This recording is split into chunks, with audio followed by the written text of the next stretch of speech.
હોય કે પછી પાણીપુરી બનાવવી હોય। Hello friends, welcome to kitchen art. હવે ચણા પલાળવાની ઝંઝટમાંથી છુટકારો। ચણા પલાળ્યા વગર જ બાફવાની બધી ટ્રીક અને ટિપ્સ સાથે આજે આપણે નવી રીત સાથે કઈ રીતે ઝટપટ ચણા બફાઈ જાય છે તેની રીત શીખીશું। જો તમને વિડીયો યુઝફુલ લાગે તો લાઈક અને શેર કરજો। મારી ચેનલ ઉપર નવા હોય અને મારી ચેનલને હજુ સબસ્ક્રાઈબ ન કરેલ હોય તો સબસ્ક્રાઈબ કરી બાજુનું બેલ બટન દબાવવાનું ભૂલશો નહીં, જેથી કરીને તમને મારા નવા વિડીયોનું નોટિફિકેશન મળતું રહે। તો ફ્રેન્ડ્સ, ઘણી વખત સાતમ આઠમ આવતી હોય કે પછી આપણે ચાટ, ભેળ કે પછી પાણીપુરી ખાવાનું મન થતું હોય, આ બધી વસ્તુ આપણે ઇન્સ્ટન્ટ બનાવી નથી શકતા। શાક બનાવવું હોય તો પણ આપણે ચણા પલાળવા જ પડે છે। તો ચણા પલાળ્યા વગર જ આજે આપણે ઇન્સ્ટન્ટ ચણા બાફીશું। તો અહીંયા મેં 1 કપ જેટલા ચણા લીધેલા છે। હવે પરફેક્ટ માપ સાથે આપણે ચણા બાફવાના છે।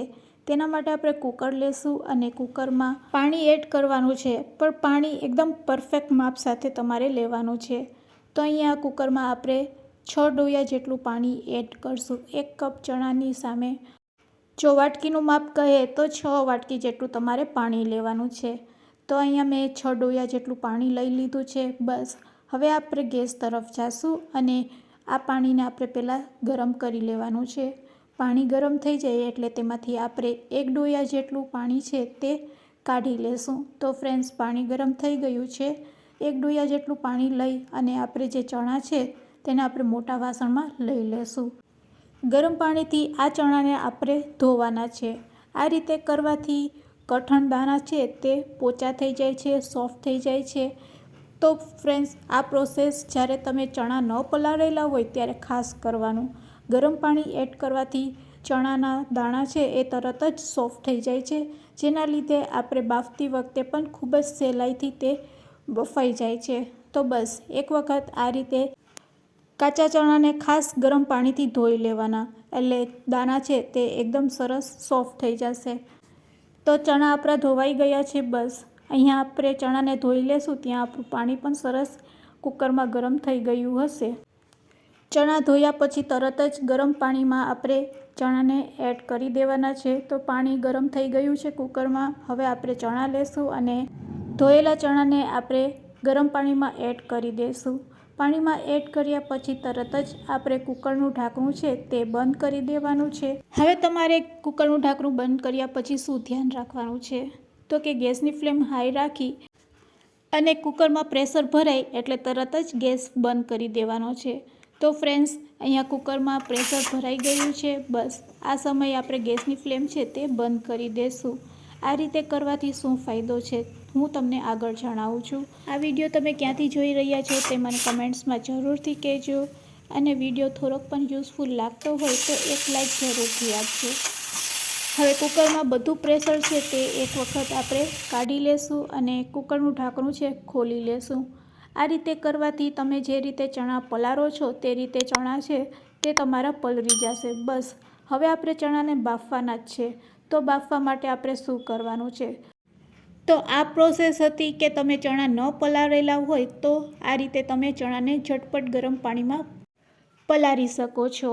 અને જો 2 કલાકનો સમય હોય તો આ રીતે ગરમ પાણીમાં જ તમારે ચણાને રાખી દેવાના। જો તમારે ઇન્સ્ટન્ટ જ ચણા બાફવા હોય તો બીજું કંઈ નહીં કરવાનું, તમારે તેમાં મીઠું નાખી દેવાનું। જો ભેળ બનાવવી હોય તો બટેટાને એડ કરી શકો છો। આ રીતે ચાટ બનાવવું હોય તો લસણ એડ કરી શકો છો, તમાલપત્ર એડ કરવાનું। હું અત્યારે ચાટ બનાવી રહી છું એટલે આ બધી વસ્તુ એડ કર્યા પછી તરત જ આપણે ગેસની ફ્લેમ ફરીથી ચાલુ કરી દઈશું અને કુકરના ઢાંકણાને પણ બંધ કરી દઈશું। હવે આપણે શું કરવાનું છે, તો કે આ કુકરમાં આપણે 3 સીટી વગાડવાની છે। તો આપણે પહેલાં હાઈ ફ્લેમ ઉપર 1 સીટી અને લો ફ્લેમ ઉપર 2 સીટી વગાડીશું। આ રીતે કરવાથી તમારા ચણા છે એ એકદમ સરસ બફાઈ જશે।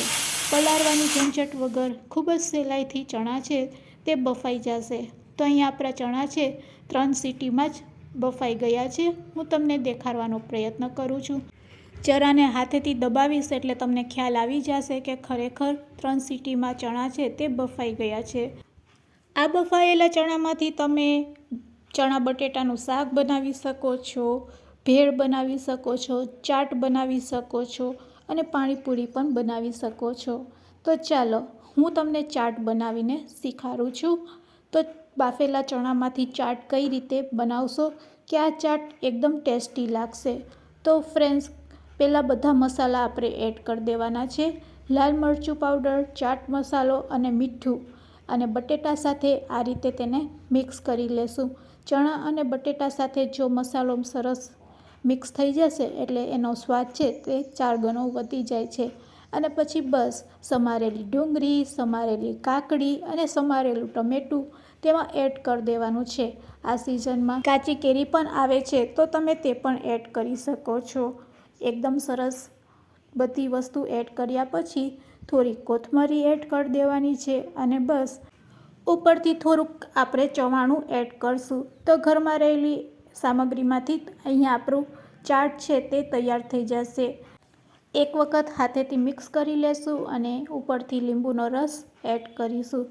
તો ઇન્સ્ટન્ટ ચણા ચાટ રેડી છે સર્વ કરવા માટે. ચણા પલાળવાની ઝંઝટ વગર આ ટિપ્સ સાથે જો તમે ચણા બાફશો તો એકદમ સરસ ચણા બફાઈ જશે. તો ફ્રેન્ડ્સ, આજની ટિપ્સ કેવી લાગી તે મને કમેન્ટ્સમાં જરૂરથી કહેજો. વિડીયો યુઝફુલ લાગ્યો હોય તો તમારા ફ્રેન્ડ્સ, મિત્ર અને ગ્રુપમાં શેર કરવાનું ભૂલશો નહીં. મારી ચેનલને સબસ્ક્રાઈબ ન કરેલ હોય તો સબસ્ક્રાઈબ જરૂરથી કરી લેજો. અને હા, વિડીયોને એન્ડ સુધી જોયો હોય તો એક લાઈક જરૂરથી આપજો. Thanks for watching. ફરી મળીશું એક નવી રેસિપી સાથે.